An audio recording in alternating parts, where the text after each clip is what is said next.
Hello guys, welcome to my channel. আমি আবার চলে এসেছি নতুন একটা ব্লগ ভিডিও নিয়ে।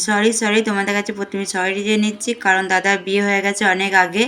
তো এখন এত কাজের চাপ, 3 বেলা টিউশনে পড়াচ্ছি, আবার নতুন সেলাই শিখছি, সেটার চাপ, সেলাই করা কাজ সেটা হচ্ছে, তারপর আবার কলেজের ফর্ম ফিল আপ সেটা লিস্ট বেরোচ্ছে, এত কাজের চাপ। তো এডিট করতে একদম সময় পাচ্ছি না। সন্ধ্যাবেলা সেলাই কাজ করছি, তারপর টায়ার্ড হয়ে খেয়ে দিয়ে ঘুমিয়ে পড়ছি। তো আজকে আমি টিউশনে যাইনি বিকালে, সেই জন্য এডিট করছি এখন, শরীরটা খারাপ বলে।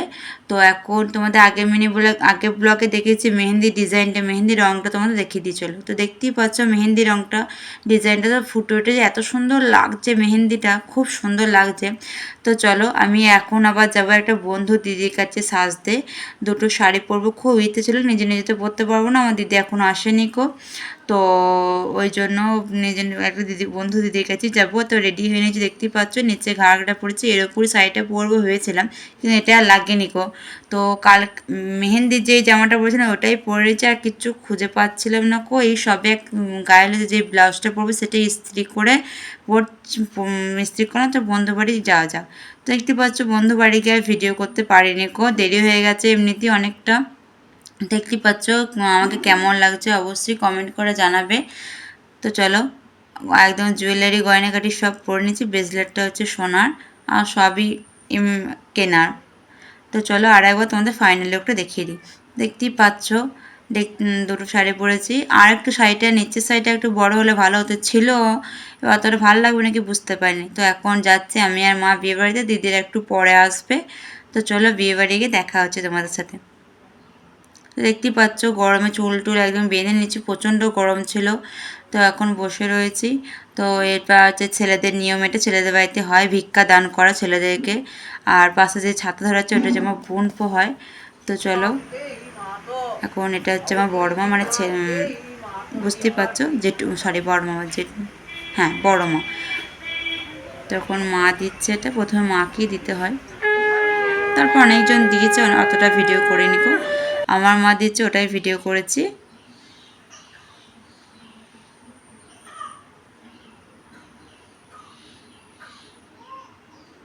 তো গরম বিষয়টা তোমরা একদম, মানে আমি তো সত্যি করে একদম ভিডিও করতে পারিনি, আর গায়ের সময় যেতে পারিনি। গায়ের তোমরা কোনোটাই ফটো বা ক্লিপস কিচ্ছু পাবে না, কারণ আমি গায়ের সময় যেতে পারিনি, কারণ সকাল 7টার সময় গায়ে রয়েছে। তখন ধরো আমি যার কাছে সেজেছি, মানে যাই কাপড়টা পরেছি, সে আমাকে সকাল 7টা উঠে আমাকে পরিয়ে দেবেন। সকাল 7টার সময় গায়ে হতে হবে, তার আগে আমাকে করতে হবে চুল বেঁধে, চুলটা খুললো, চুলটা বেঁধেছে হালকা, কাপড়টা দুটো কাপড় পরেছিলাম তার মধ্যে, তো বুঝতে পারছো অনেকটা টাইম লেগেছে।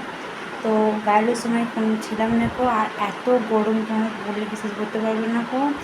ষষ্ঠীর দিন, তারপরে বুঝতে পারছো মারাও যেতে পারেনি কো, জামাই ওরা এসেছে, ফোটা দিতে হয়েছে, খাবার দিতে হয়েছে, তারপরে পুজো দিতে গিয়েছিলো মা, ওই জন্য দেরি হয়ে গেছে। তো কিছু ভিডিও করতে পেরেছি, নান্নির মুখে ক্লিপস, খাবারও ভিডিও করতে পারিনি কো।